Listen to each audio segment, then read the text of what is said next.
नागरिकांचे, गावकऱ्यांचे, माझ्या मित्रपरिवाराचे, सर्व सामाजिक कार्यकर्ते, आजी माजी सरपंच, उपसरपंच, आजी माजी सैनिक यांचे सुद्धा मनपूर्वक आभार मानून मी आपले 2 शब्द बोलण्यास सुरुवात करतो।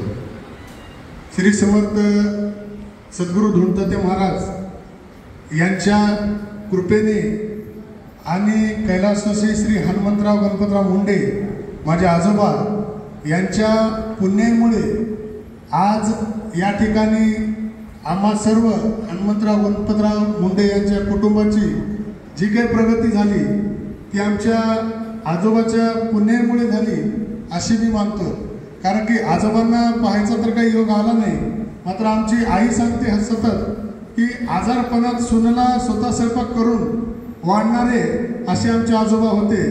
तसे सासरे भेटणं किंवा तसे आजोबा भेटणं हे आमचं काहीतरी पुण्याचं कार्य होतं। या ठिकाणी लहानपणापासून आपण सर्व गावकरी आम्हा दोघा भावांना ओळखता, वडिलांना ओळखता। अतिशय हालाकीची परिस्थिती, अतिशय कष्ट करून वेळप्रसंगी दुसऱ्याच्या इथं काम करून मंदिरमध्ये मी स्वतः, माझा भाऊ आणि मी 2005 साली रामरावजी ढोक महाराजांच्या कीर्तनाच्या कार्यक्रमात 8 दिवस मंदिरात सुद्धा काम केलं।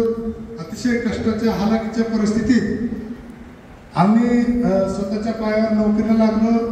मी अगोदरच सांगितलं हे सर्व शक्य झालं धुंडताते महाराज आणि आमच्या आजोबाच्या पुण्यामुळं व आपल्या सर्व गावकऱ्यांचे मला जे शिकवले, माझ्या बंधूंना जे शिक्षण दिलं असे वरच्या शाळेतील गोमारे सर असतील, GS गुरुजी, पाटील सर, बोरळे सर, गोटमुकले सर, तसेच बेंबडे सर, भांदास गुरुजी, तसेच सर्व माझे शिक्षक वृंद, GS गुरुजी असतील किंवा GT मुंडे सर असतील, SP ताते असतील, कुंड सर असतील, या सर्वांचे सुद्धा आम्ही दोघं भाऊ शतशः आभार मानतो की हे दिवस आम्हाला आपल्या सर्वांमुळे शक्य झाले।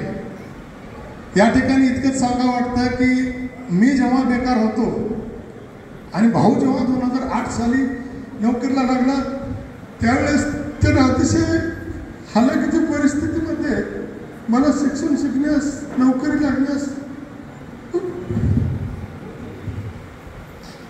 मदत केली। त्याच कुठंतरी आपली कृतज्ञता व्यक्त करण्याचा हा योग आला, कुठंतरी मला संधी भेटली भावाचे ऋण फेडण्याचा।